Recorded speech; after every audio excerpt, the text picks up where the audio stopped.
Alright, so for our first video here, we're going to start with just the basics. For this one, we're going to be talking about only the bottom of the board, so everything below this point. Now first off, this might look very intimidating, but really it's broken into just 16 much easier to digest sections.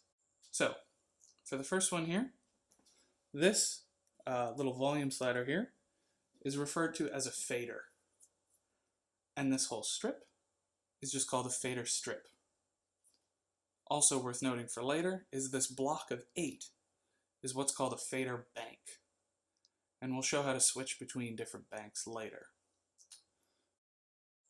With that, we can ignore 15 of these and focus on just one at a time. So first of all, at the bottom here, you've got a very simple volume slider. In addition to that, you can see these numbers don't go up straight. And what I mean by that is you have more sensitive control the closer you are to 0.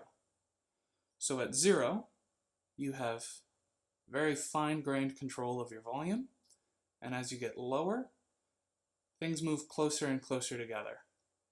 So if I move an inch here, it's going to be a 5 decibel change from 0 to 5. But if I go down to the bottom here and move the same inch, I'm going to go from -40 to more like -30. So you can see, ideally, we want things to stay kind of close to this 0 point, so we get a really fine-grained control of how much noise we're making. Above the volume, we have our mute key, and what this is going to do is completely cut off any output from this channel.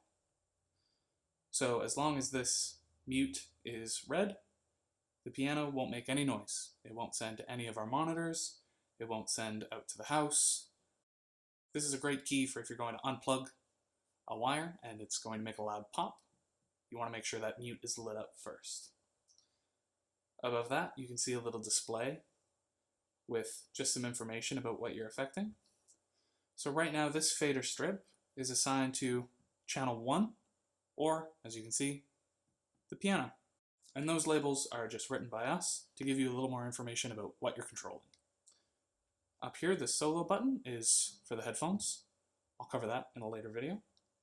And there's a little signal input here.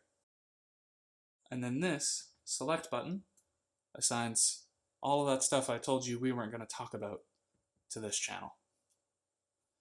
To kind of demonstrate this little flow here, I've gone ahead and connected handheld 1, and as you can see when I talk in handheld 1, you can see that signal coming in right here.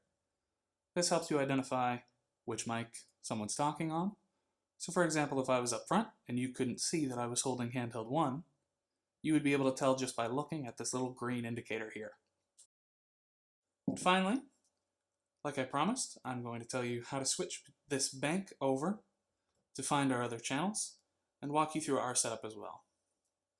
So at the top here, this button assigns your first bank to instruments. Pretty clear. And then if I click this button, it's going to go ahead and switch this bank over to microphones. You can also press 2 buttons at once to put the top one on the left, our instruments, and the bottom one on the right. I could also do this in any combination, so if I wanted to control the drums and the computer, I can just go ahead and tap the 2 of those at once. So, our drums are on 17 through 24, instruments are on 1 through 8, mics are on 9 through 16, 25 through 32 is empty, and you can find our computer down here at aux in, and we've added a helpful little label for that as well. That's all you need to know for now, but to go a little further, these are the controls for each of our monitors, and this is where we keep the DCAs, which, again, I'll cover at a later point. Alright, and that's all you need to know to find a channel you're looking for and turn the volume up or down. The very basics of doing sound.